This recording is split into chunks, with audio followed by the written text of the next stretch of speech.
You've seen the work we put day in and day out, challenging myths, debunking old wives' tales, and exposing poor breeding practices. Ugh. We spent years researching, studying, and applying real-world experiences to perfect the art of science of breeding. Why? Because you deserve the best, most accurate information out there.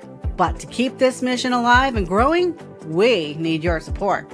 If you found value in the Bred to Perfection live show, take a moment, give us a thumbs up, subscribe, and share our content.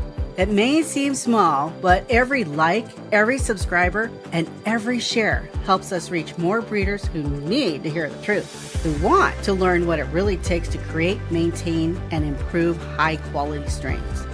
This isn't just a YouTube channel, it's a movement, and you're a vital part of it. If you believe in what we're doing, if you want to help others discover the power of true breeding, help push this channel to the top. Like, subscribe, and share. Together, we make a difference. Thank you for standing with us. Now, let's get to work.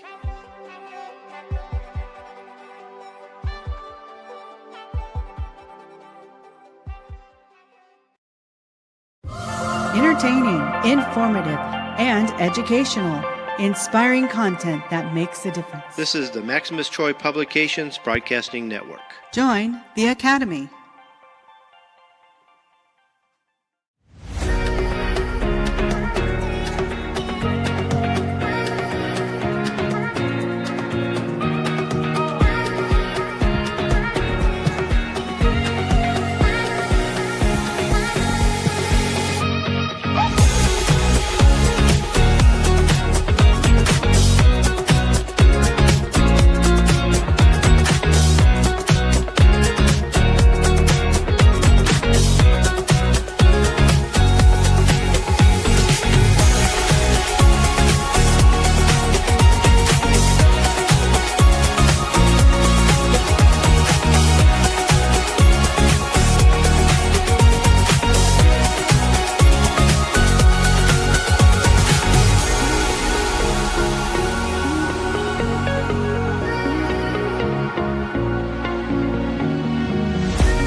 This show is brought to you by the Breeders Academy, where we will help you to increase your knowledge of breeding, advance your skills as a breeder, and help you to improve the quality and performance of your fowl.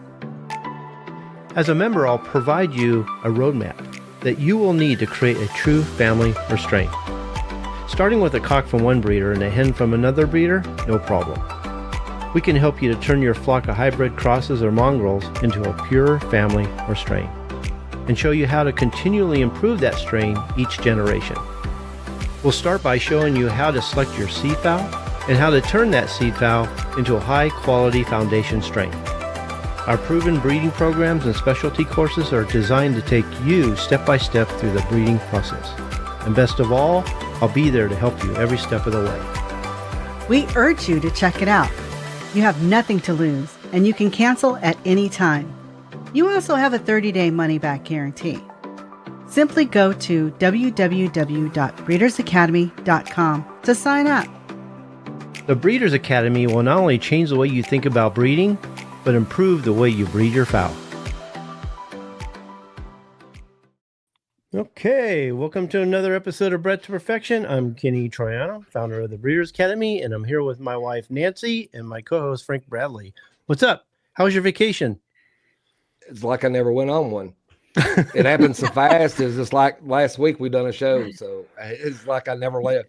You know, it's funny you say that. I was thinking about that today, that because I was getting ready for the show, and it's like the last 2 months went by so fast. It didn't seem like it took that long, really. No, So it's yeah, like I feel like I just done a show last week and we're back this week. yeah. So yeah, I know exactly what you're talking about. It went fast. How were the Northern Lights that you were teasing us with? Well, they was okay as long as you had your phone, but with your own eyes, you couldn't see nothing. It just looked like a regular sky. But man, when you look through that phone, it looked like, I'll be honest with you, it looked like looking in the gates of hell here. I mean, it just red. It looked spooky. It looked real spooky. Wow.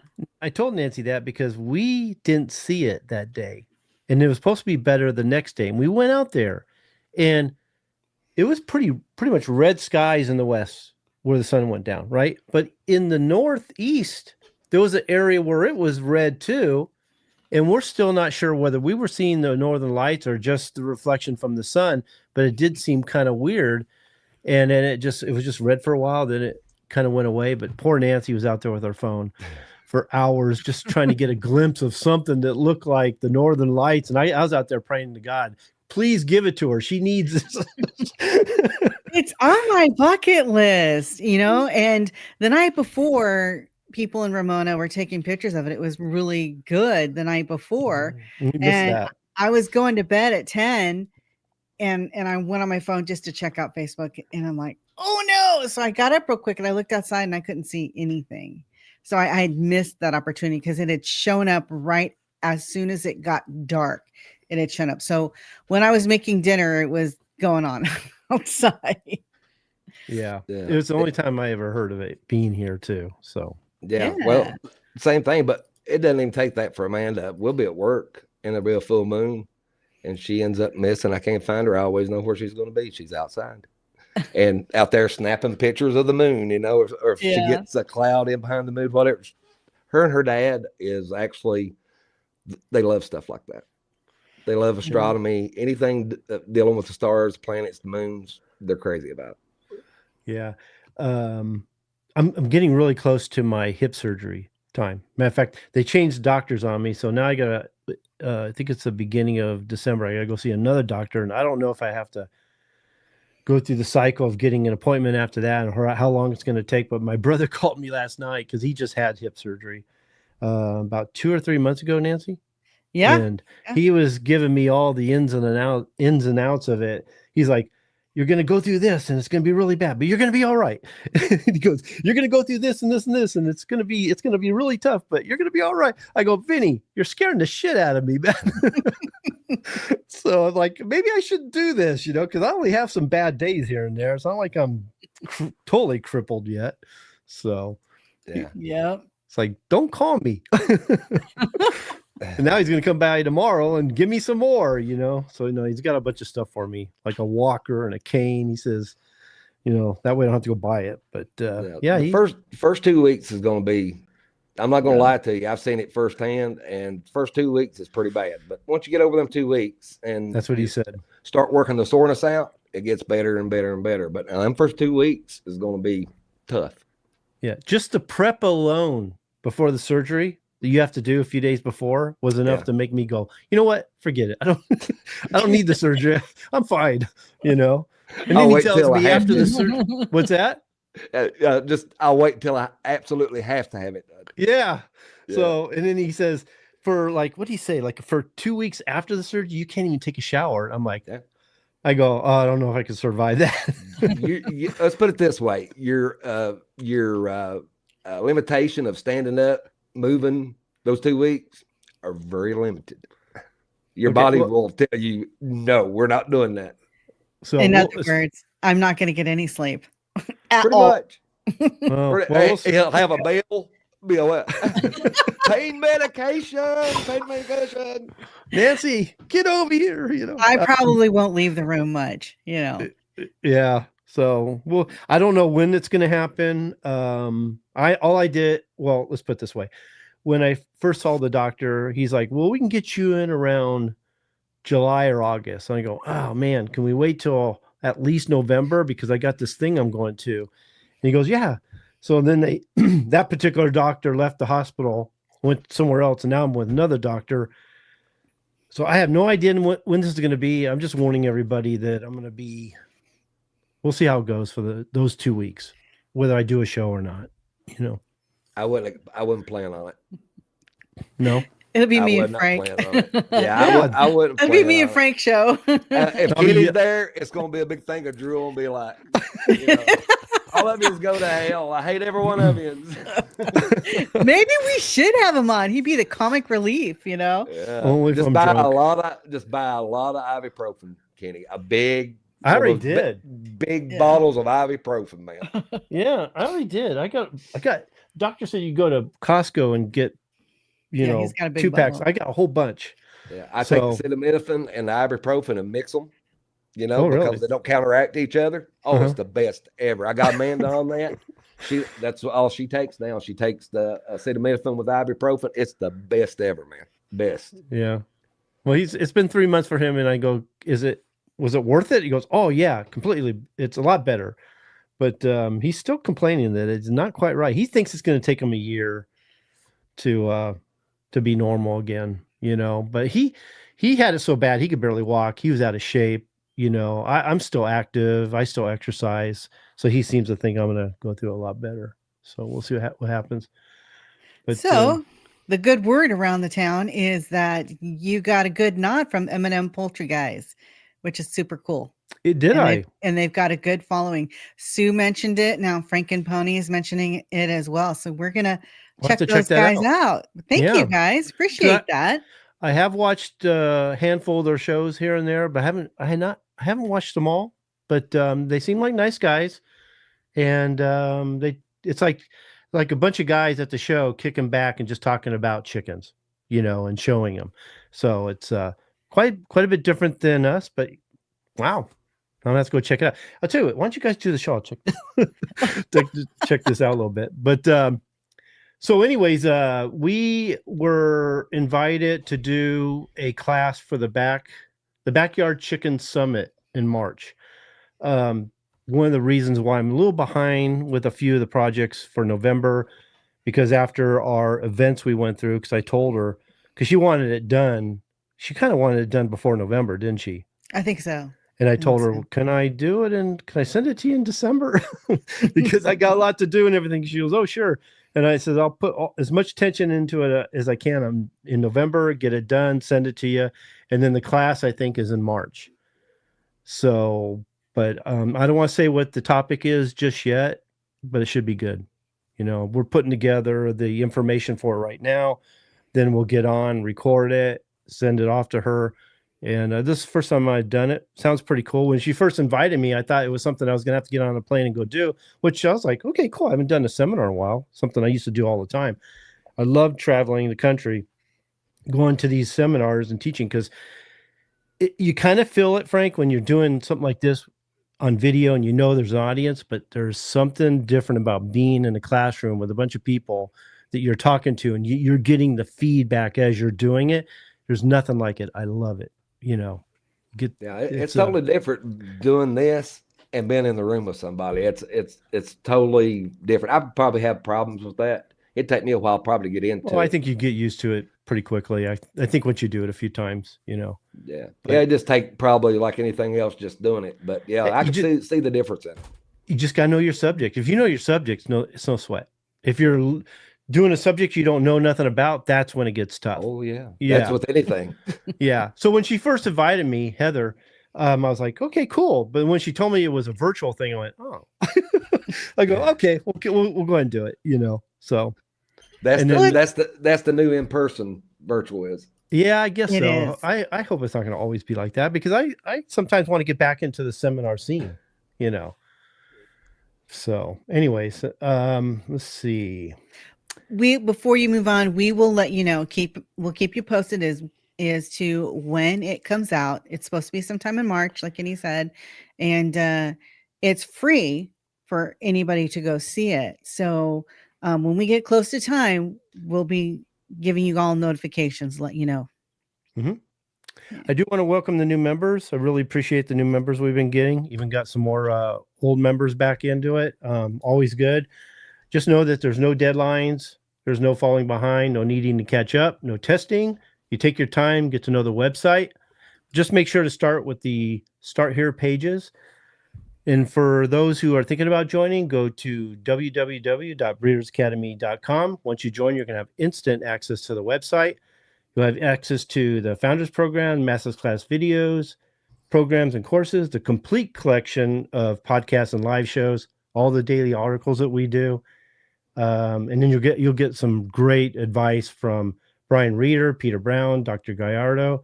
We also do coaching calls. Always the caveat is make sure you spend a little time inside the website before you set up a coaching call. I want to make sure that you get to know the website, get some questions together. I'm pretty sure that as you're going through the website, it's going to answer some of your questions. Whatever it doesn't, we can take care of. Again, just go to www.breedersacademy.com to subscribe. You know, Nancy, that banner you put up, Yes. that's not really the advertisement for the coaching calls. That's my banner I put on the screen so they know I'm coming. So that's there all you that go. was. So that's what you're Yeah. going to see. Yeah. I will be with you in just a moment. Yeah. I just want them to know I haven't forgot about them and I'm on my way, you know. So it's you letting them know that you're being a slack ass and you're a little late. Okay, no, got it means it. I'm working with someone else and I'm on my way. Okay. That's You know? way high tech to mine. I just more here lately. It's just been phone to phone. I done while I was off. I done 3 with the members, and they was all phones. They went pretty good. Yeah, my problem with the phones is they tend, like, I have them scheduled. So right now you come on, you schedule your coaching call. We usually do it for about an hour, and then I go to the next call. And the phone calls are hard because they tend to take longer. It's hard to just ends up being a conversation. And before I know it, I can't get off the phone, and I'm not a good person about saying goodbye. I think Frank knows when we get on the phone, it's almost like he has to say goodbye and we're going to talk forever. You know, that's just how I am. So I do like doing it on the website, or actually we do it on this platform here. And we just get together. We're talking face to face. You're sending me your pictures, your videos. We pull them up. We talk about them. So I really like the coach calls. It gives me a chance to get to know everybody. And it's really made a difference in the website. Okay, so let's get on with the topic. This is a interesting one based on a article I did one time. And we were going to do this a few weeks ago, but it just kept pushing it off. But how purity and show go hand in hand. Why true breeding unites purity, performance, and the standard. Let me pull this up real quick. This is a poll I did on YouTube based on this topic. And it kind of goes with what we would expect, Frank. You know, it's like a lot of people who watch our show, maybe they're members, they're obviously going to pick C because that's what we teach, you know, that it's all the same thing. But it goes back to the old wives' tales when you look at the other two.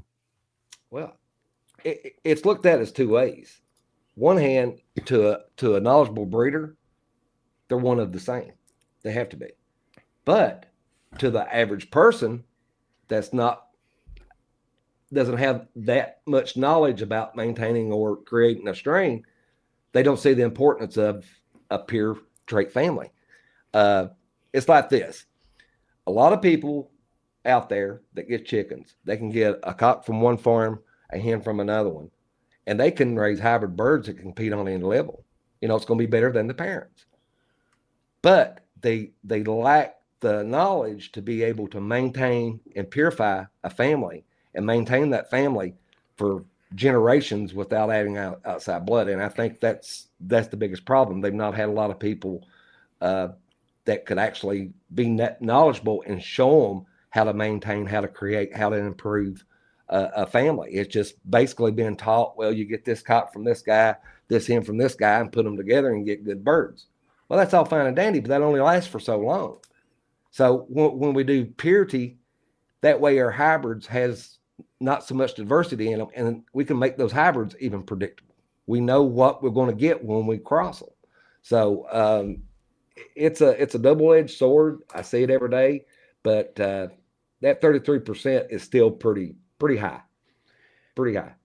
And that's the scary part, because it's like you said, it's very temporary, because a lot of times I actually don't think it's the hybrid vigor they think it is, because a lot of our birds, especially in the American game community, are, like we see all the time, they're mongrels. They're getting two birds and crossing them together, but they're already crosses. Yeah. And so they're just compounding the bloodlines to the point when they don't know what they are, and then they produce a lot of unpredictability. But the thing that's working against them is all the people that telling them that there's no such thing as pure, and pure doesn't perform like crosses, and so they think that the only way they can move forward is the cross. But until you see what we're doing, I don't think very many people are talking pure whatsoever. Now people are starting to talk about families and bloodlines and strains, something I didn't see for a long time, until now. And I think the trend is changing, but it's changing slowly. That's the problem I see. So, well, you've seen for a while, it was pure blueface, pure sweater, pure kelso, pure this, pure that. yeah, Then were they though? yeah. And then it went, and I want to just put this in for the viewers. When you say pure kelso, pure jumper, pure, Harold Brown, whatever it may be, these guys were just like me, just like Kenny, just like every other game fowl breeder out there. Okay.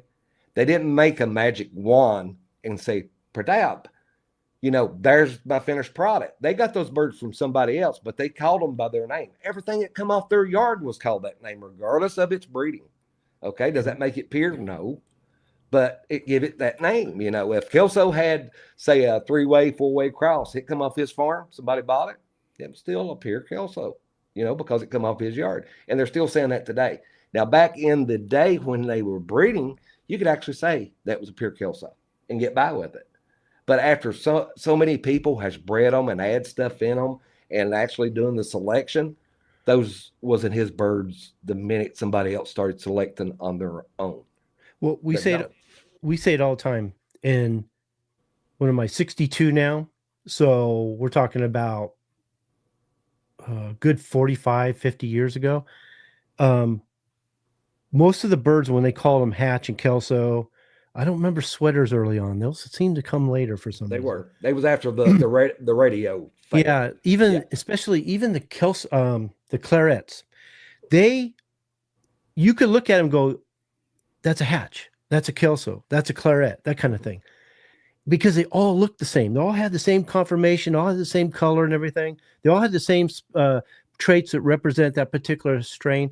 And now I go on social media, and this is something we talk about a lot. And I was just doing it the other day because I don't go on social media very much.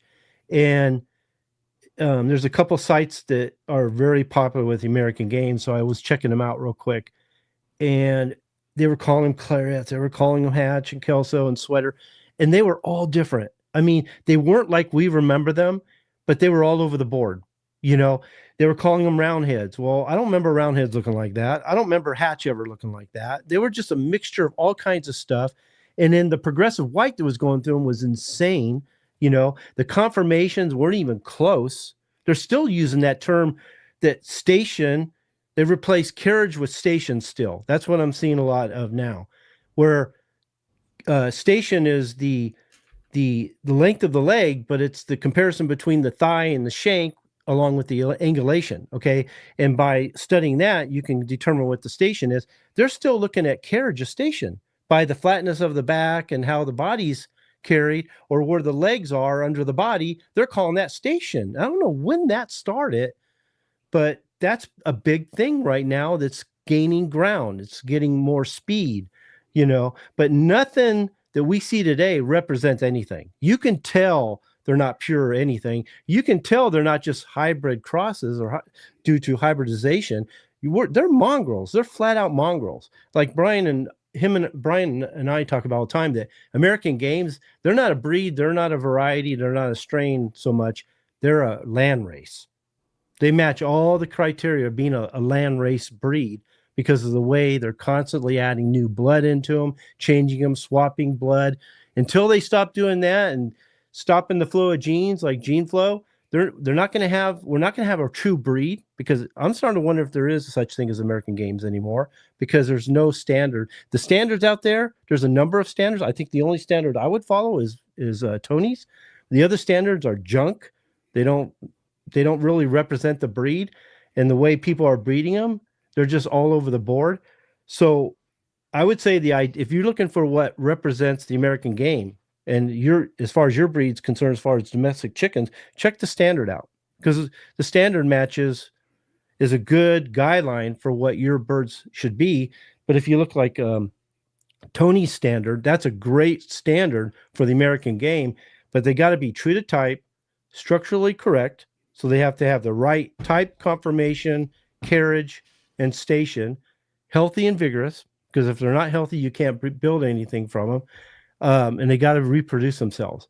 So that would be the criteria of a pure strain. And I'm getting off topic because it's all about the difference between pure and show. But they, like Frank said, I'm just swing it right back again. They should be the same. A pure bird and a show bird should have the same characteristics. They got to represent their breed. They got to represent their breed, the function and purpose for that breed. If they don't do that, then it doesn't matter. I'll give you something that you can relate with, though. The reason they think it's different, Kenny. A lot of people thinks, okay, and you've heard them say this before because we've talked about it. They say, here is my finished product. This is out of my brood fowl. Now, if you see my brood fowl, you laugh at me. They're little, they're dinky, they're small. Oh shit. They're inbred. They're like 3 pounds, but this is what they produce.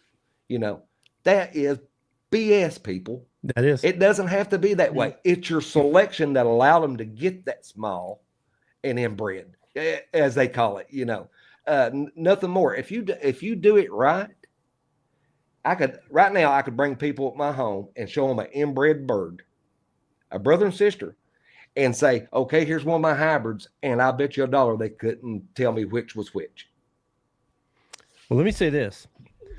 If they're brood fowl, the pure part of that family are small and dinky and scrawny or whatever you want to call it, but their offspring are big, no, it does not work like that. Because if the offspring are what those that brood fowl are producing, okay, how do I say this? If the brood fowl are producing bigger offspring, the only way that's happening is hybrid vigor. Yeah, they're taking two different families to make those, is what they're doing. Okay, well, if they're making them smaller, it's like Frank said, it's all about selection. Yeah.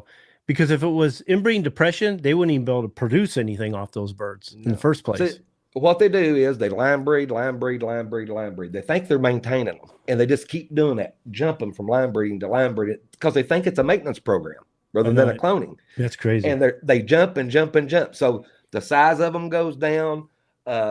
They actually are somewhat inbred, but what they do, they take two strains of this that they've done this with. So therefore, when they put them together, they get real nice offspring because of the hybrid vigor. But they don't understand it's the hybrid vigor. They think it's the bloodline and the purity of the blood is what they think. Yeah, right. Let's throw Nancy in here a little bit. Oh, go ahead, Nancy. Go ahead. Question. First of all, let me pull this up. This is a comment here from Oakland Pekins. It's worrying how many advertising for birds say unrelated cock. Too many think close strains are a bad thing. Where it is the lack of numbers hatched and poor selection that makes a poor strain. Yeah. So here's my question to you guys. Because we were talking about pure strains, does pure perform better than hybrids or vice versa? Okay. If you want a family of birds that performs well, then you got to select for that.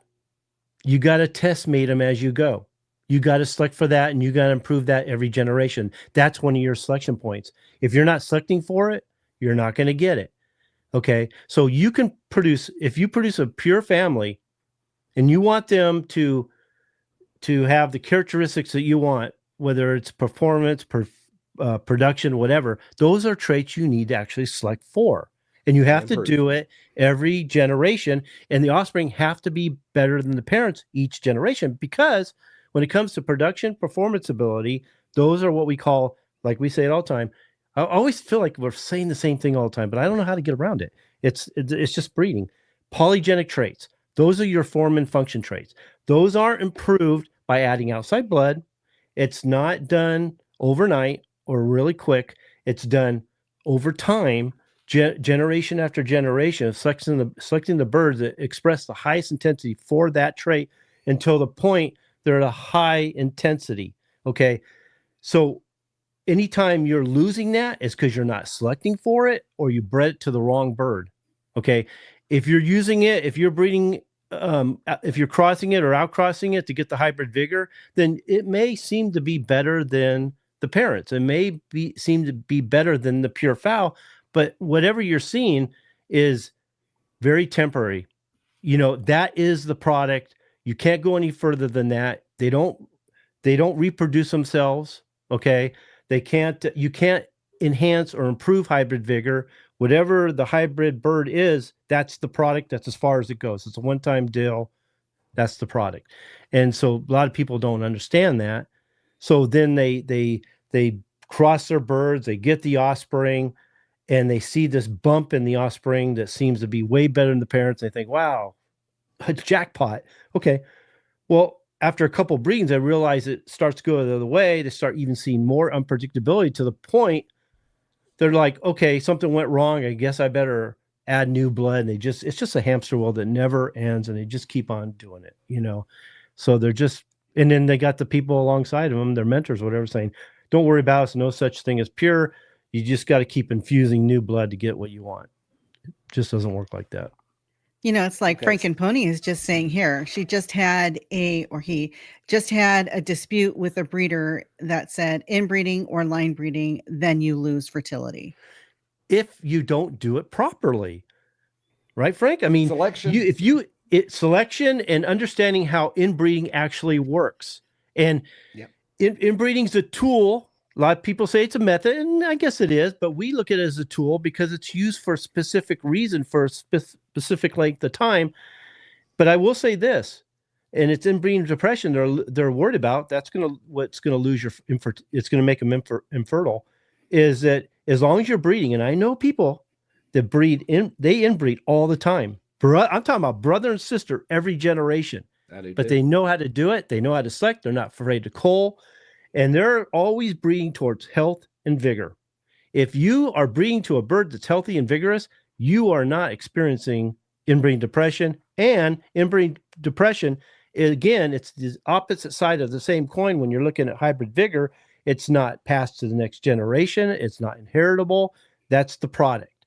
And so if that's what they're producing, then you can look at the offspring and say, okay, maybe there's some things about the Founders Program I wish I could say that would fix that. But the only alternative, if you don't do with the Founders Program, would be Frank to outcross, which I don't want you to do. You just got to keep them getting in that situation in the first place. Yeah. So, the thing is what they have to think of. A pure trait family, a pure family that has been bred for a certain trait and magnified the traits that we desire to have over a period of time.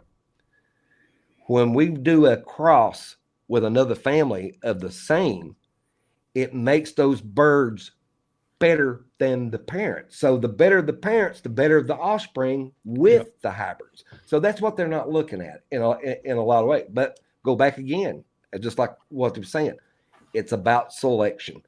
If you're worried about fertility, you're worried about this, you're worried about that, it's all in selection. So yeah, a lot of people does inbreeding, but what I've seen them do the inbreeding, the brother and sister mating up, was because I have to save the family. And it was with birds that should have never been inbred to start with. Yeah. Well, she was talking about like the inbreeding is thought badly of, and line breeding, and like inbreeding, it, like I said, it has to be done right. But so does line breeding, because there's a lot of people that use line breeding by itself. It has a great purpose and a great function, but by itself, it's totally insufficient. So there's a lot of things you have to do before you line breed, and there's some things you have to do after you line breed. And there's a part of the Founders Program that you have to do while you're line breeding, okay, that everybody misses.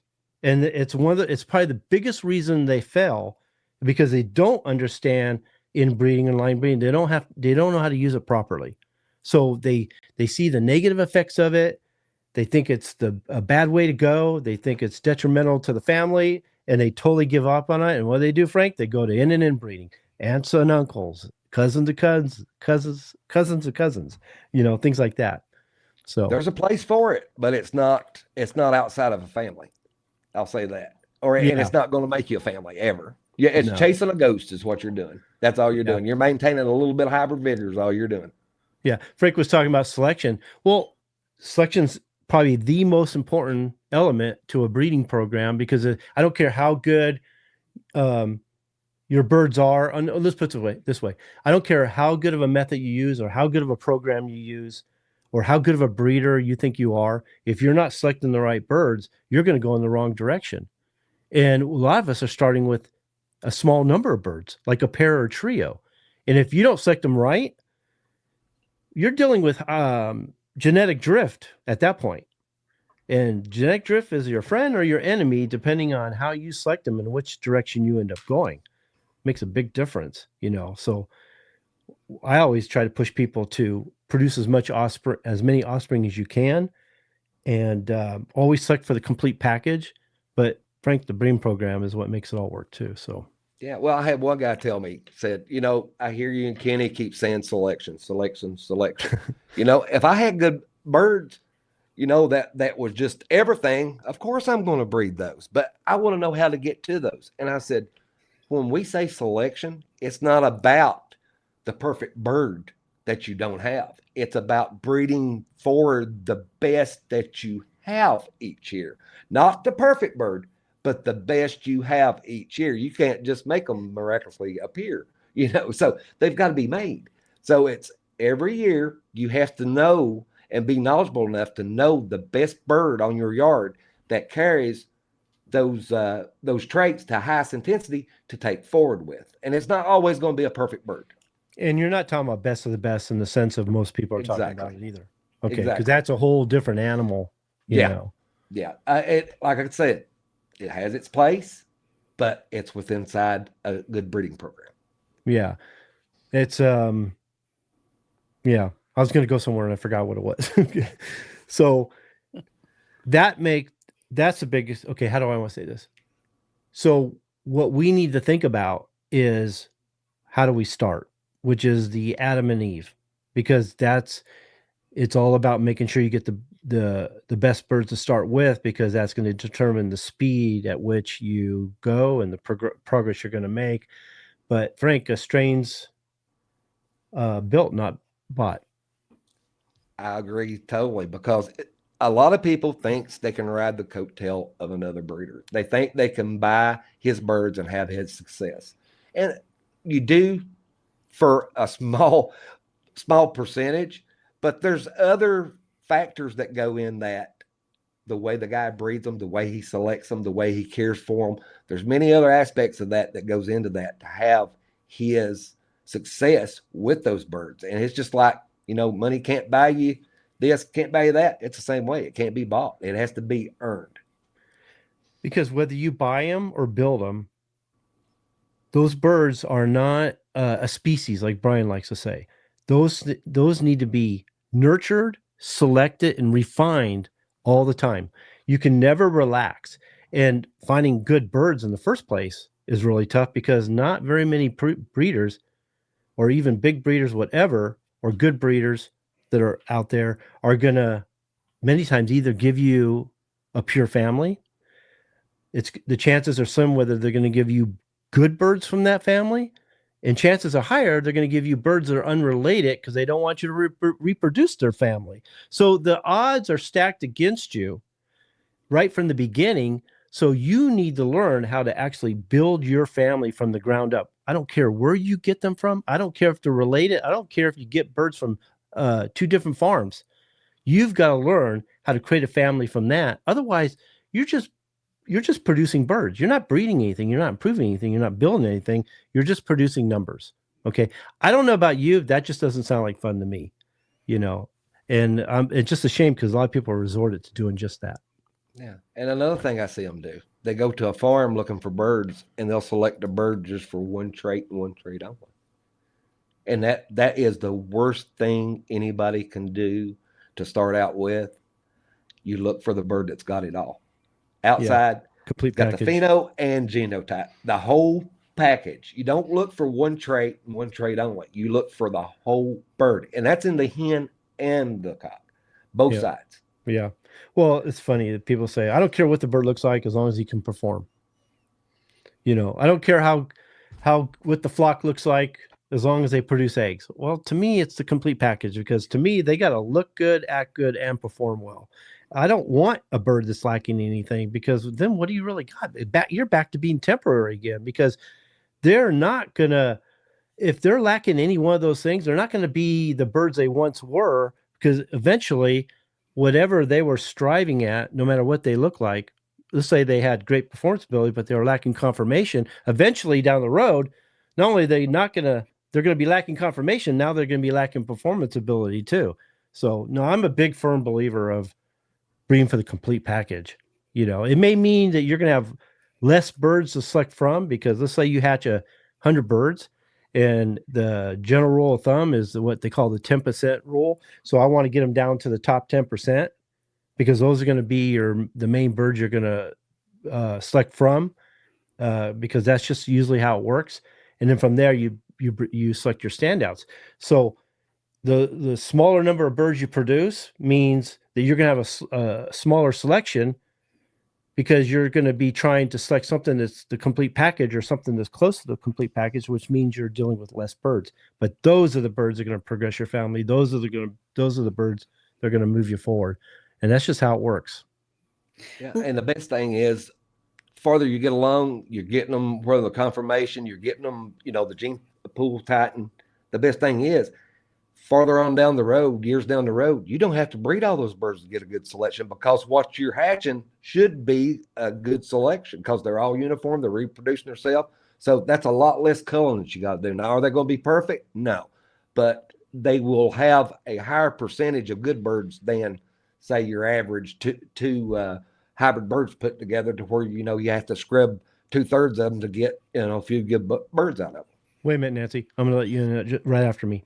Yep. No, that is a great point, Frank, because when you're starting the strain, there's a lot of genetic diversity, a lot of genetic variability that you're going to have to weed through. There's a lot of defects. There's going to be some sick birds. And it's going to seem like you are culling most of them. But it's funny. It's like he said, when you get into the foundation stage and you get them to the point when they're uniform, consistent, they're predictable, repeatable, that selection process becomes harder only because the birds are better and you're not culling as many. And I've heard that that is the best feeling in the world when I have a member call me. He goes, I'm having a problem selecting birds. He goes, they all look pretty good. I don't know which one's the best. I go, man, that is the best problem to have ever, And so then they'll show me pictures and videos. I'm like, you're right. They're all pretty good. So just sit down, get a chair, sit down and watch these things for a while, and you'll be able to decide which ones stand out by the way they act. Maybe they hold their confirmation just a little bit better. Maybe, obviously, you're going to want to pick them all up, handle them, check them out, check their body, check for any skeletal problems, any defects that you don't see from just walking by. Feel their breastbone, the width of the back, making sure they have the right conformation there. Make sure they're healthy, those kind of things. Look at their eyes, their beak, all that. And then set them down and just watch them and you'll figure it out. But there's one thing that I think Frank and I both agree. I have no problem testing a number of birds to find out which are actually they may be all the same, but I don't have any problem testing them all to figure out which ones produce the best birds. Then I go with those and get rid of the other ones. So test mating should be a big part of your breeding all the time. Almost every stage of the breeding program. And the thing about it is there'll always be that one hen or that one cock that's just a little bit better. Yeah. than the others. And that's Yeah. what you've got to actually come down to when you're testing. You got to find that highest intensity Yep. of not one trait, two traits, three traits, but the whole bird. That's right. Yeah. Yeah. Go ahead, Nancy.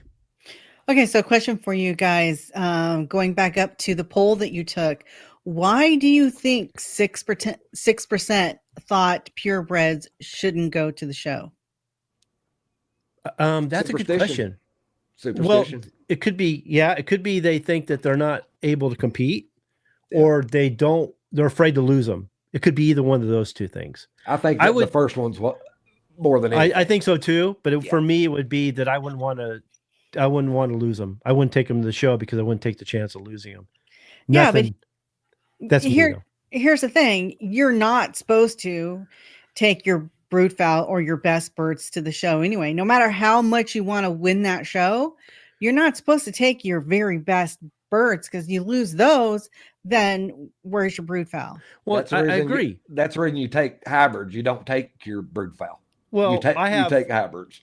Yeah, I have my A birds, my B birds, and my C birds. I have my A birds, which are the actual breeders. I have my B birds, which are my backups, and I have my C birds that I could do whatever I want with. But I've culled through them already, and I've gotten rid of all the bad birds. So these A, Bs, and Cs are good, but obviously the A's are better than the Bs, and the Bs better than the C. Okay, I'm not saying any of them are crap. So if I have to give away, sell, or take one to the show, it would come from my C fowl. And you know, Nancy, anytime I went to a show, I won with those C birds every time. Yeah. Yeah. They didn't have to be my best birds because I didn't want to take that chance. But that's a good question, because I didn't think of it like that. That one, which is B on the poll, could have been taken either way. And that could skew what that really meant, because some are going to say, well, I don't think pure can compete, and then I got the others that think I'm not going to take the chance with my pures. So that's a good question. I wonder where they fall in that, actually. Yeah, I was just wondering what they're thinking there. Yeah. For me, I'm not going to take anything off my property that I'm not going to be able to bring back, that I'm not going to care, that's not going to hurt me not to be able to bring back. That's how I look at it. Yeah. My good birds, they're never going to leave. But if I take something to the show, it's going to be something that I can say, well, I'll sell it, give it away, cull it, do whatever. But, that way, if I don't have to, if I'm scared, I see some sick birds or something, I don't want to take them back home with me, then that way I can do what I need to do. But the main thing, we're getting close to the end of time, but the main thing I want people to understand, and we can talk about this, is if you're thinking that there's a difference between your pure fowl and your show fowl, or that pure can't do what show can and show can't do what pure can, then you're thinking of this all wrong. I don't care what kind of chickens you're raising. It should be one and the same. I'm going to breed a family of birds that represents their breed.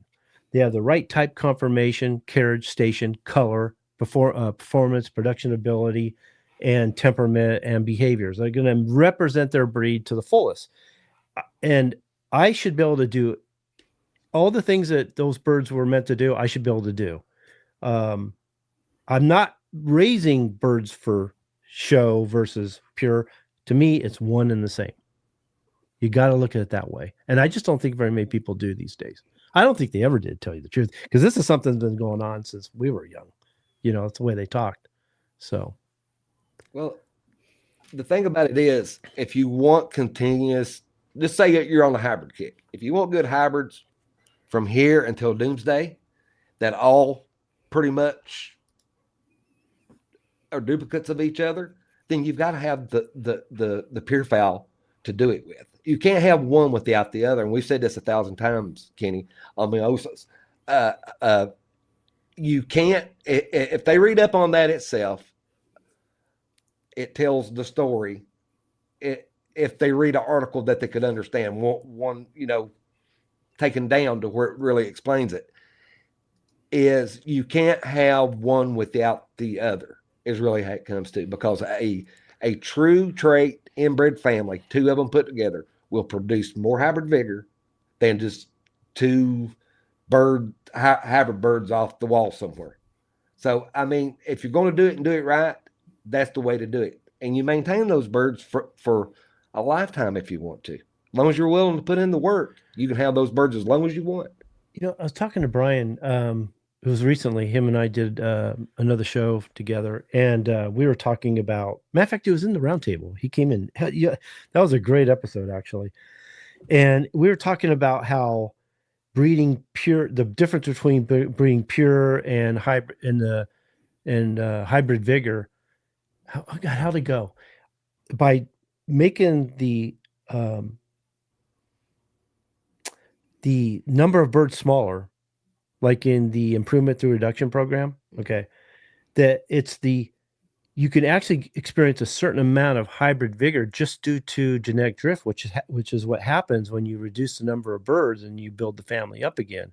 Like if I have a full family of birds, or I have a large number of birds on my farm, and sometimes the only way to make progress is to say, okay, I've got hundreds of birds on my farm. I'm seeing a lot of variation, and I'm not making much progress because I'm breeding to all of them. I've got 20, 30 brood pens. I'm filling each one of them full of brood pairs. I'm producing offspring, and they just keep coming out mediocre. So what I need to do is I really need to examine the birds I got, figure out the ones that are actually representative of the breed and have all the criteria that I'm looking for. And I'm going to breed those. And it could be a pair, it could be 2 pairs, it could be 3 pairs, but it's a smaller number of birds.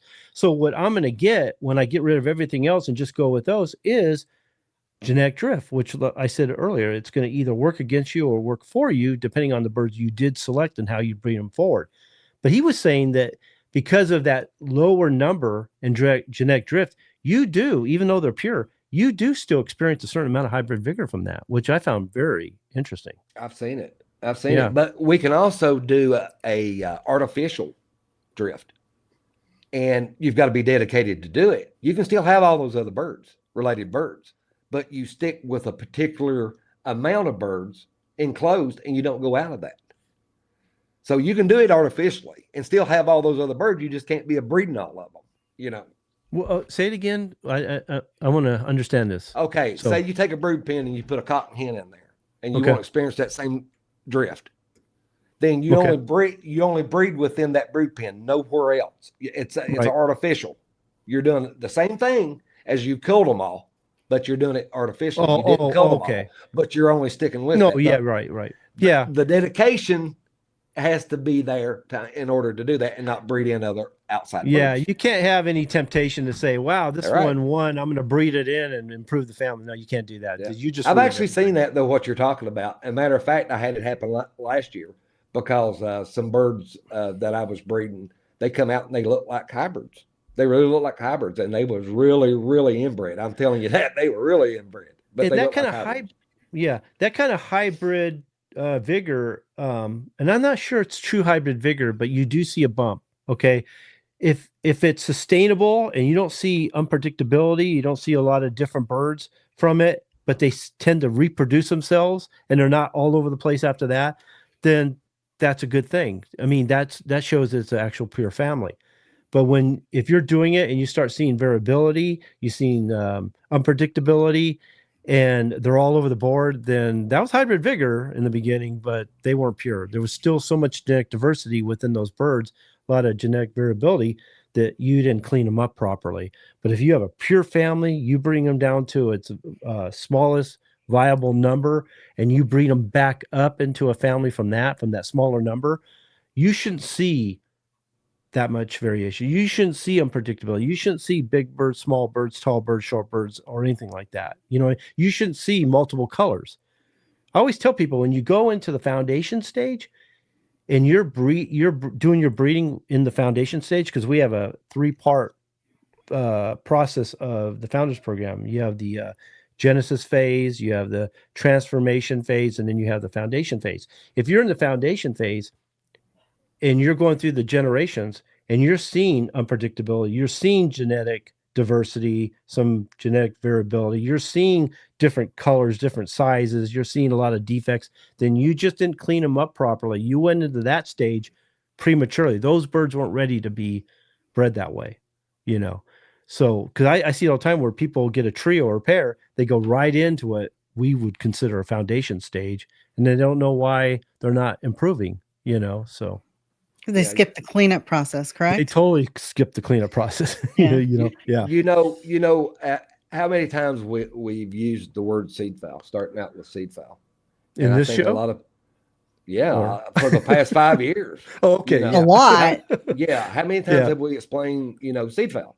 Yeah. But I get people and they say, I was reading an article and you said you could start a family just from a pair,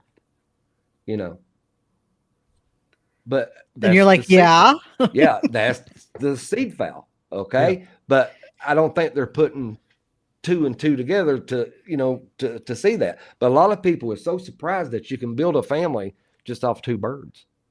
But that's the way it was meant to be. That's the reason we call them Adam and Eve. Yeah, that's why I call the first one. Because that's why I call it the Genesis phase, because of the Adam and Eve and the seed fowl. You have the theory of like planting a seed, like a gardener would, and then creating a strain of plant from that, because that's all he has. And then we have the Adam and Eve, where you're starting a family from one cock and hen. You're building out from there. And a lot of people don't think you can do it. But if you follow the Founders Program, the way it's set up, you'll never have to add outside blood in it. But if you feel like you need to, because the Adam and Eve just don't have what they need, then we go through something like a gene shopping program that we have. And sometimes that's what you need to do to either build your Adam and Eve, or you need to just search. You need to do a better job of searching for the Adam and Eve, And that's the only time that you add outside blood. After that, after you go into it, no more. Yeah, that's where people fail, because as soon as you add outside blood, you're starting completely over, Yeah. What's he saying, Nancy? Oh, I'm sorry, Frank. Years of years, say you're in it 5 generations, and then you add blood, you just start it up from the beginning again. Yeah. What's he saying, Nancy? Okay, so Josh Baker is saying, "Hey guys, just now turning on, watching on a delay. I figured crosses would be better showbirds because of hybrid vigor. So breeding 2 lines pure and crossing them for show. Well, okay, losing them is okay. Well, okay. How do I say this? Better than that family. Not okay, better than everything, not comparing it to everything else, just that family. Okay. Boy, that's a hard one to talk about on the front end. But it is. Because it's the angle I think he's going, I can't talk about here. But if you're looking just to produce hybrid crosses, then the recumbent reciprocal selection model works great. But you still have to have 2 pure families to do that. But for some, the 2 separate families would have to be very much alike in all their characteristics and traits to show them for like poultry shows and things like that. That doesn't work then, So that's a hard one to answer on the front end, actually, because I can go deep into that one big time. Well, everybody's family is going to be different, and they're going to when you do a cross, they're going to produce different amounts of hybrid vigor within the offspring. It depends on how good they're bred. So it's going to be different to the people. So to say a straight bred bird is better than somebody else's hybrid, that may not be so. Yeah, that's hard. You can't say that without actually seeing the birds. Yeah, you can't. Right. Yeah, absolutely. Because the straight bred rooster may be a way better rooster. Yeah, that's a blanket statement that we just can't support, because like Frank said, someone's birds is different than another person's birds. And then that'd be hard to say. Listen to this. Go ahead, Nancy. I want to get you in. This is how I'm looking at this statement here is breeding 2 lines pure and crossing them, meaning you've got 2 pure family lines and then you're crossing those 2 together to use for show. Yeah, but that's not what a poultry exhibitor for a poultry show would do. That's what a game fowl breeder would do. For show. Or that's a great model for producing animals, like for egg production, meat production, and game fowl breeders for performance. I don't want to get too deep into that. I don't know, though, Kenny, because I've known the people that used hybrids to and they would sell them at the shows to protect their straight birds. Oh yeah. It can be used for good for people who are honest, and it can be used for bad to con people. Rip people. Yep. Yeah, rip people off because they want to protect their lines. So and the same way with the I know some standard breeders. I know some breeders, I don't want to mention any names, that would say, well, I won't sell you any pure birds. You're going to get a cock from one of my families and a hen from another family, so you can produce hybrids, but I'm not going to let you, I'm not going to breed you pure. I'm not going to sell you a pure cock and hen that are related so you can reproduce my line. I've seen him actually say that. You know what I mean? One told Kenny that and told me the exact same thing when he was Yeah. alive. And he was a famous breeder. He said he It- never, ever let none of his pure fowl out, ever. Yeah. And he said he had pure fowl, but he called me because his family was having an issue and he thought my hens could improve his family. So he was full of shit. You know, he was, you know what? He was just bringing crosses all over the place. You know, Most he had of them nothing were at pure. that time. Yeah. Most of them that time was. Because that idea of refreshing the bloodline by adding blood every 5 years, that shows me right there, you don't have a pure family. That idea of refreshing blood, what we call the 1/16th infusion method, where they think they have a family, they borrow a cock or hen from another breeder, they breed it in, and then they breed the offspring back to their birds every generation until they only feel like they think they have at the end 1/16th of the new blood in it, because they bred it out, left 1/16th in, which genetics just doesn't work like that, because whatever that bird brought in, as you were breeding them down the line, you were getting rid of probably all the homozygous dominant traits, and you were retaining the recessive traits. A lot of those recessive traits are unwanted. They're defects, deleterious genes. They could be lethal genes, all kinds of stuff. They could be genetic disease, whatever. Those stay. Okay. So anytime you do that, by the time you get to that 1/16th, you've changed your family completely, you know. So if they're even actually doing that, it's a different strain now. Yeah, it's totally different. Yeah, totally so different. That 1/16th infusion method, it's used improperly by the people that say I'm refreshing my bloodline, but it's actually a great way, like in the beginning of a breeding program. This is something you would do before the founders program, kind of like a gene shopping kind of thing. Let's say you have a group of birds, you feel that they're overall a decent family that you want to perpetuate, but they're missing something. So you say, okay, this person has, I'm going to go to Frank, and there's something about his birds. They have a trait that my birds don't have. So then I introduce his bird into mine, and then I breed, like we said, each of the offspring, each generation, I'm breeding my birds in, I'm bringing those offspring back into my birds again, but trying to hold on to that one trait that Frank has that I want, trying as best I can to weed out any of the faults it's bringing in too, but holding on to that one trait or two along the way, and then get to the end. Hopefully I've got birds that somewhat look like they did when I first started, but have the trait that Frank has. But then I'm probably going to see a little genetic diversity, a little genetic variability, because I'm going to have to, kind of get rid of some of the offspring as I go for a number of years. And then that would be a good time to say, okay, I'm going to start the founders program, and I'm going to make them a true strain after that. I mean, that's how it should be used, but people are using to refresh the line, which is not really what's happening.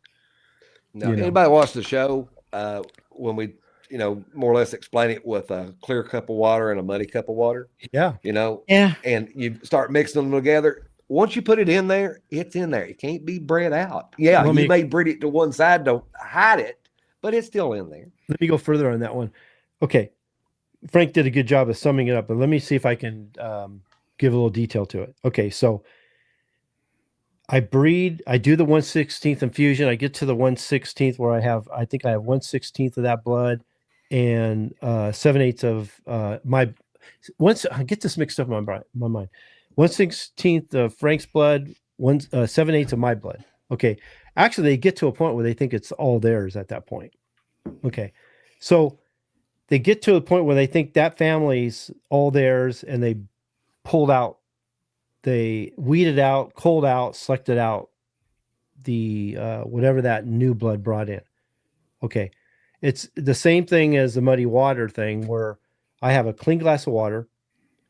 The spoonful of dirt represents the bird I got from Frank. I'm not saying his birds are dirt or mud. Okay, I'm not saying that, but that dirt represents his birds. The clean glass of water, this doesn't sound bad, does it? The clean glass of water is my bird. So I take that one little spoonful of dirt, I put it in the water, and I mix it up. Now it's pretty brown. Okay. So the idea of how that 1/16 infusion method works is if I keep pouring a glass of water into that muddy water to the point, and it could take a long time actually to do that, by the way, to the point when it looks like a clear glass of water again, I could take a drop of it, put it under a microscope, and I'll still see evidence of that dirt in there years later. I'm talking about right now. If you were to get a glass of water and put 1 teaspoon of dirt in it, and you were to every day put a glass of water in it until it became clear again, and you come back to me a year later, I'll get a drop of water, put it in the microscope, I'll still see evidence of that dirt that I put in a year ago. Yep. That's the recessives that are hanging on. Okay. And the thing about it is, somebody else gets it, and some of that dirty water pops up several years down the road, and they say, "Oh, they ripped me off. They didn't sell me a pure rooster." Yeah. Or a period. Yeah. Because of epigenetic expression. So now I take that bird. This guy's been breeding for a while. He hasn't seen anything pop up in a long time. He thinks he fixed them. So then I give my bird to another person in a different geographical area, and he breeds them. The climate, whatever's there, disease, climate, whatever kicks in, changes those birds. DNA methylation, histone modification,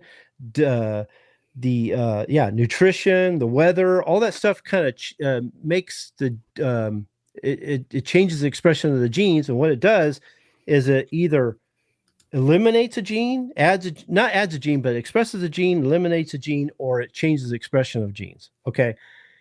And then, like Frank said, the birds start showing variability, and you think, I got screwed, and sometimes it's not for a few generations. It might not happen right away, So that's what can happen. So if you get birds from a breeder and he says they're pure, test them.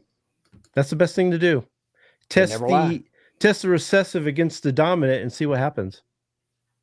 The chicks will tell you everything you need to know if you watch closely enough and know what to look for. Check this out. I came up with this earlier. I was thinking about it. Form without function is weak. Function without form is incomplete. The best birds do both. Yep. Yeah. That's actually true. That's about as true as you can get. That's what made me write the article. That thought. That's what made me decide to write that article, Yeah. But it's so weird. But here's the thing, though, with going back to the survey that you done, Kenny. Yeah. If you'd have done that 7-8 years ago, it'd have been totally different. Yeah. Totally different. You would have had that 61%. It would have been all over the board. No, that's what makes me happy. Yeah. Yeah. That makes me really happy that we're actually making an influence on people. Do we have any questions, Nancy? We can probably tackle those. No, we don't have any questions tonight, but I do have something from Oakland who says he's been away for about 25 years from the hobby, and he can't understand why most are consistently crossing their birds. It's like he came back to the hobby. He's like, damn, what the hell is going on here? Because they got it in their head that outcrossing fixes everything. Like Brian says, they think it's the panacea to all their problems. And outcrossing, I would say the only thing outcrossing can do is save a family that's so inbred, experiencing heavy inbreeding depression, which I don't see very much of. That would be the only reason I would outcross. Or if that family just doesn't have the traits that they need and I've got to do something, but then you're starting over. Okay. I just call them. Yeah. Yeah. That's what I do. But everybody's convinced that outcrossing fixes everything, that they need to be outcrossed every once in a while. Inbreeding, they're so afraid of inbreeding. If they understood inbreeding and how to use it properly, trust me, they would change their mind, Well, the thing about it is hybrids are for a reason. Hybrids are bred for a particular reason. Yep. Other than that, that's it. Or starting a family with. You know, you got a nice hybrid, you can start a family with it, if it's got everything that you want in the bird.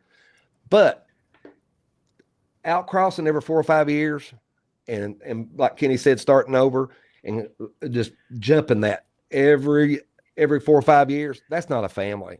You're just making a cross every 4 or 5 years is all you're doing. And the people said that you have to bring in outside blood every now and then, that you can't inbreed them. I'm telling you right now, trust me, there's a part on the Founders Program that fixes all that. Every bit of it. It's the aha. Don't tell anybody. It's But All Sure. you members in there. Yeah. Don't Yeah. tell I've had anybody. people Help tell me, save the Kenny, integrity of the Founders Program. Okay, guys?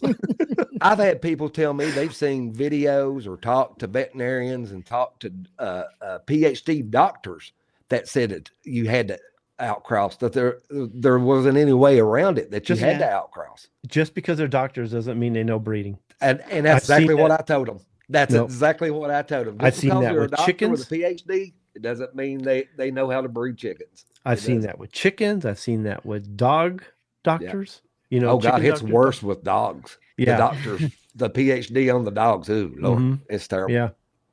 Yeah.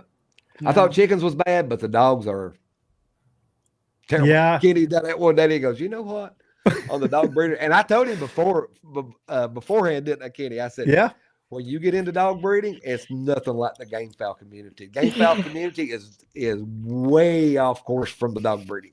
I didn't think anybody was as bad as a chicken breeder when it came to crossing and hybrid vigor and all that stuff. Boy, I started working with the dog breeders, like, oh my God, they are way worse. Way worse. They don't believe they don't believe in inbreeding or anything like Line that. breeding, you know? even.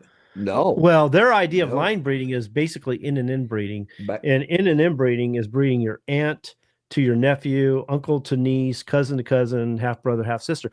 They're all about that. Now, that's a great way. Well, I don't know if it's great, but it is a way to maintain an established family that breeds true.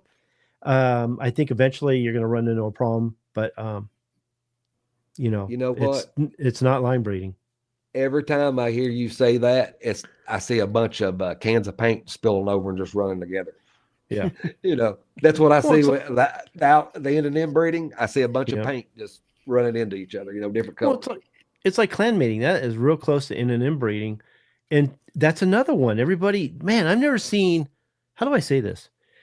Clan mating was always kind of out there. If you look at all the old Dead Man books, it's one of the major breeding programs they have in those books. Okay. It's a commercial industry type breeding method. Okay. It's always been out there, but I haven't seen it so used and so talked about since the last 10 years. Okay. And I'm a firm believer. I've seen how it works. I've seen the results of it. Hell, I've even used it. But and I'll say this, if you look at how it works, it's a great method. It's ingenious when you think about it. But the problem is everybody's trying to build a family with mixed up birds, unrelated birds with a lot of problems, faults that aren't really breeding true. And they're putting it into a clan mating system and wondering why they get so much genetic diversity. You see so much of that variability coming out all the time and nothing's breeding true. I think clan mating is a great method when you have an established family that breeds true, that you've already you've cleaned them up. There's not a lot of things that are going to happen. You using a clan mating system with an established family that breeds true, you can keep that family going forever. Okay. But I just think people are using it for the wrong reasons and they're using it improperly. And I just don't know very many people, except for like my members, who can actually get into a program like that, because my members are actually breeding true strains, real families.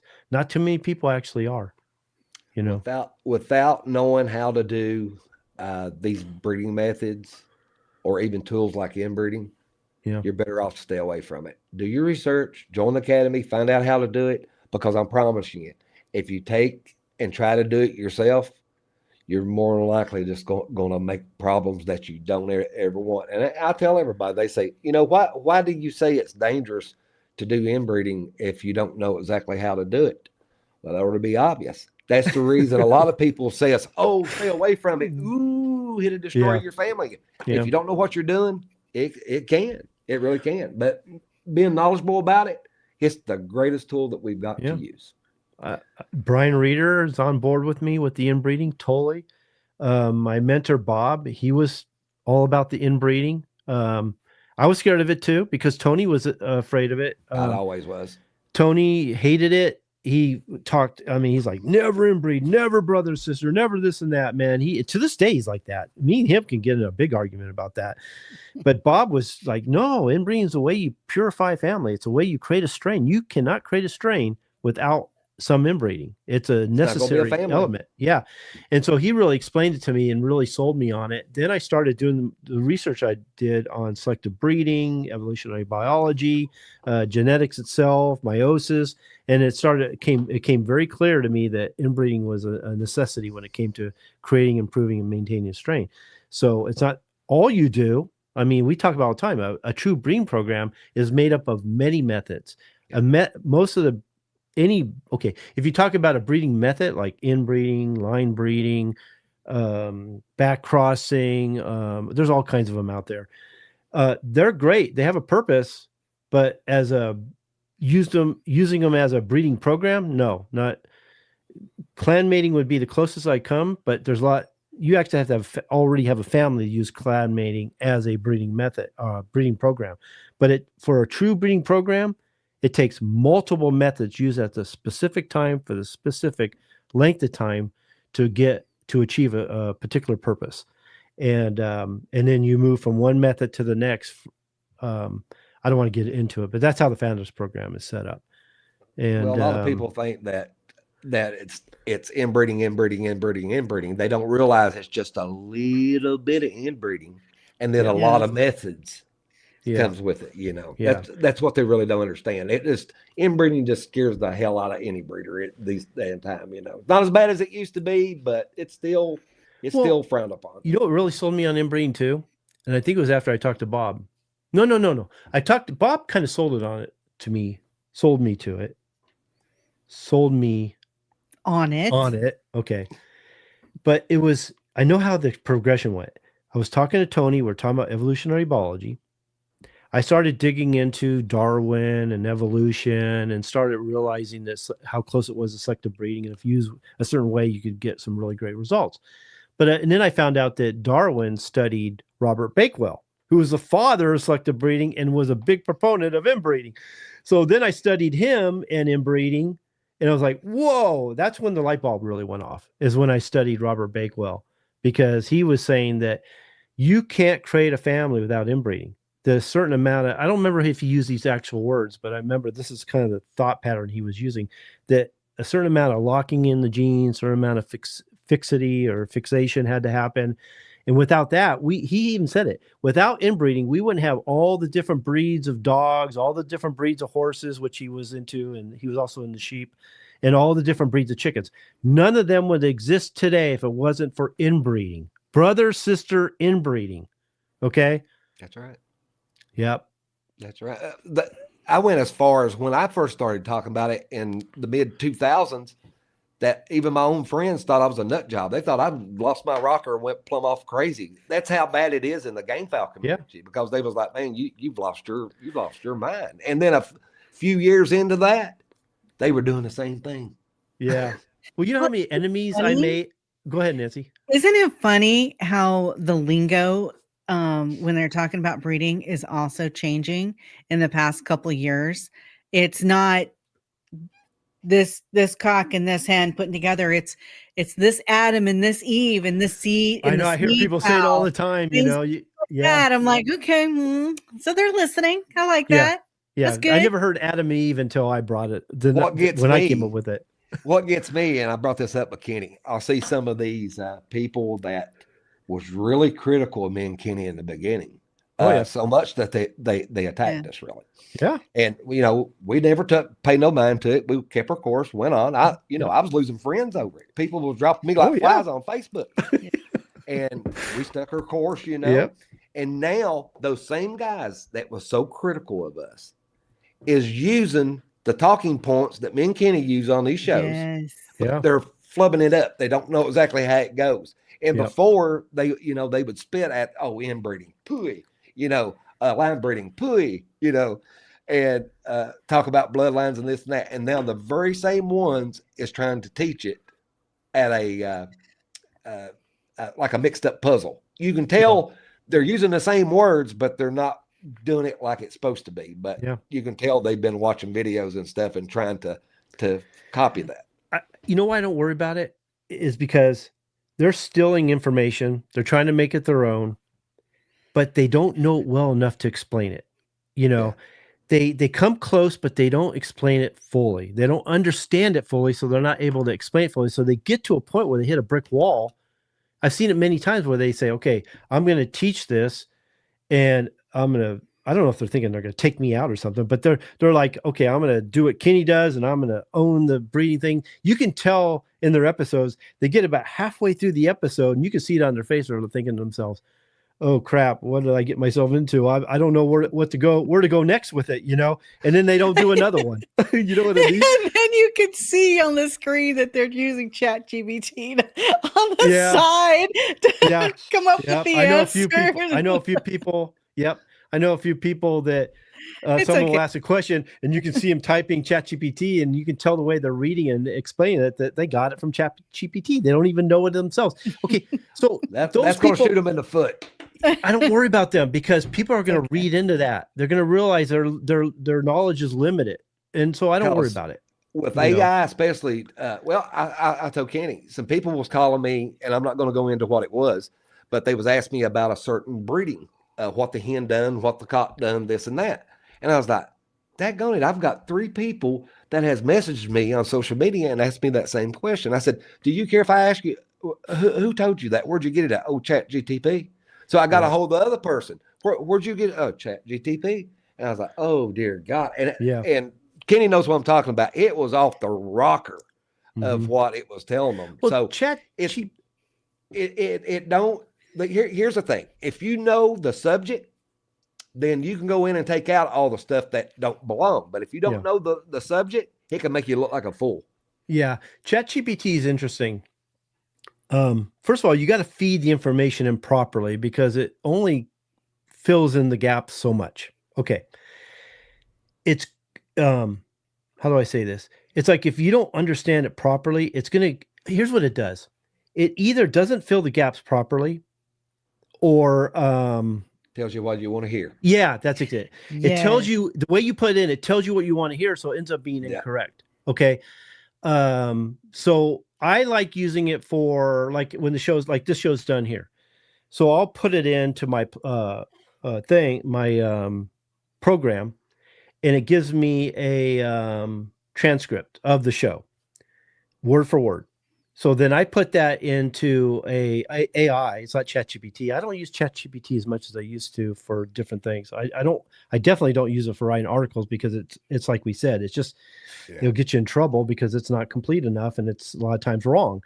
But I'll put that transcript into my AI on Descript, and then it gives me a it's like a blog of the show, like show notes. What it does is it tells you what we talked about and how the show went, but it doesn't exactly give you information that wasn't already in the show. So I use that for like a description for the show. So I'll use that for I'll write out the outline, put the outline in there, and it'll give me a show description. And then what it does is it'll give me chapters of the video. But I learned that trying to get information from ChatGPT or any AI, it did just that. I found that it gave me, I could feed it in different ways and it just give me what it thought I needed to hear. But it wasn't giving me the right information and it wasn't complete. So when I put something, because I know these topics really well. So if I put information in there, it's just like, it left so much out that I'd have to keep feeding it in the right information. And I was like, oh, I can't do this. So I just don't do that anymore, you know? So a lot of people dangerous. can get themselves in trouble using that stuff if they don't understand the topic. Yeah. You can see it a mile away. What's that? I've seen some crazy stuff on it. Some crazy stuff. Some answers it gives you. Crazy. I was doing research on the little squirrel we got, what was good for him. Mm-hmm. If I'd have went off the ChatGPT, it'd been dead. Okay? Because the stuff that it was saying I could give it was toxic to it. So I could have very well killed it if I'd went on that. Here's a good example. Is we were doing those events at the parks in October, November. September and October. And I was trying to learn the functions of my camera so I could get really good footage at night with action on a gimbal. So I was feeding the information in the ChatGPT. This is why I don't use ChatGPT much anymore. I was feeding it into there, and it was suggesting, do this setting, do that setting, do this and that. Ask Nancy. I was going to the parks, filming it, coming back, and it was a mess. It looked terrible. So I had to get some advice from someone who knew what the hell they were talking about to set that thing up properly, and then I was good to go. But it actually got me in trouble. I'm telling you, we had some great content, and the sound was just crap. If it wasn't the sound, it was the video, and then the gimbal was off because I was following what it said. This is what we suggest you do. Put the aperture at this. Do this with the shutter speed. Do that. Man, it was all messed up. I'll tell you what, though. We went to one venue at least 15 times. And by the 13th, 14th time we went, I finally got it right. We finally got it right. And it was all good. Yeah. But until then, it was a hell of an edit. I'm telling you. Yeah. But I don't know. You live and learn. And it's great fun because, you have your failures and you have your triumphs. So it's all good. Yeah, so be careful of ChatGPT. It'll get you in trouble. YouTube's the best. If you want answers, go on YouTube. That's the closest you're going to get to the good information that you need, because social media. Now, the thing about it is, a lot of people, they'll say, oh, well, you looked up it on Google. Well, that's really true. But the thing about it is, when you go in and you're looking stuff up, you have to see. Google's just a search engine. You have to see who it gained it through, because it could be through a university. It could be some backyard breeder or whatever. Yeah. So you have to look at actually where it's, who's providing that information, whether you take it for granted or not. So yeah, because Nancy will show me something and Tanya will show me something that they found. And I go, who's the source? That's my first question. Where'd it come from? Because if I don't know who it is or I don't trust them, I don't want to hear it. Nothing, Yeah, totally. Who is that, Nancy? I can't make Rolf Fernandez. Sorry about that. Ralph Fernandez. Really? I think it's Ralph Fernandez. Anyway, he's saying that he's visiting your home state again next week, and he will be in Lexington, and he loves your area. That's about 2 hours for me. If you're in the Paintsville area, give us a holler. Love to meet up with you. But right now, it's beautiful. The leaves are orange and red and all different colors. So the first rain we get or high winds, there's not going to be a leaf on a tree left, and that's sad. I hate that part when it happens. Yeah, I know. We're starting to lose ours too. Yeah. Anything you want to say before we wrap it up? Yes. Here questions? I have one question after this comment, but that could take us into another half an hour. So I don't know. I'll pull it up and you guys see what you want to do with it. But anyway, I just wanted to pull this up with Vince. He's saying that he's been watching our podcast for about a month now and culled about 50 hens and 40 stags. It hurts, but it had to be done. Thank you, Kenny, Frank, and Nancy. Okay. Good. Let me just say this though. And I appreciate, I'm glad I was able to help. And I hope you got the right information just from the shows itself. But Frank will know what I'm talking about.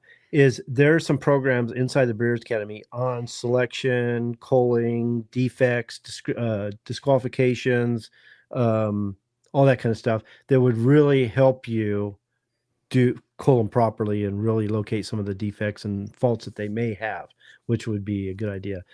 And to me, those programs alone are worth the price of the entry into the Breeders' Academy. Just a defect. Just a defect course alone. Yes. Yeah. So. Okay. Here's the big question of the night. Is there any way to complete an incomplete gene by gene fusion?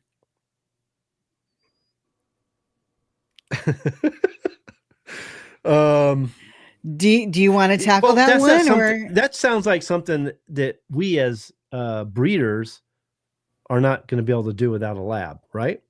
I mean, that's what it looks like to me. So I don't know. That would definitely have to be modified a lot. Magnified quite a bit. Yeah, I can't answer that question. I mean, that'd be a question to ask Brian when he comes on, but incomplete gene by gene fusion. that sounds like a bunch of mumble jumble to me, actually. So That sounds like to me that has to be done under a microscope. Yeah, in a lab, so I don't know Yeah. anything about that. That's not selective breeding to me. Yeah. Yeah, but that might be something for Brian. Closest I'll come to that is artificial inseminating the hen, and other than that, that's that's not anything gene past that, we're fusion. going- Gene fusion is taking, I a know. particular gene and putting it right into, But I said closest I'm cell. going to come to that is artificially inseminating the hen, and that's not going to happen. This is the kind of information that I usually steer away from. Like when I'm doing my research in my books, which I rely on mostly, is I'll go through the books and I'll look up a particular subject. And if I think I can explain it in simple terms for people, and I understand it, first of all, and I can explain it in simple terms, and I can use it practically, then I'll give it a try, and I may even teach it. But if it's something I don't think I can use as a breeder, just me, and I don't see the use in it, then I'm not going to even waste my time with it. That's the reason I have a hard time with my classes. If I can use it, I eat it up. But if I can't use it, I have a hard time learning it. Yeah. It's got to be, I got to understand it. I got to be able to simplify it for my members, and I got to be able to use it practically. If I don't see that, and I don't see an avenue for that, then I just bypass it. It's not something usable. So Well, there you go. And with that being said, cutting the egg top off and watching the baby develop as time goes by. You've seen those? Yeah. That's useless for me. Yeah, that ain't gonna help us at all. Nope. So nope. So if he understands that, if he's just testing me and he understands it, then why is he asking me? Okay. So I don't know. That sounds like a bunch of mumbo jumbo to me.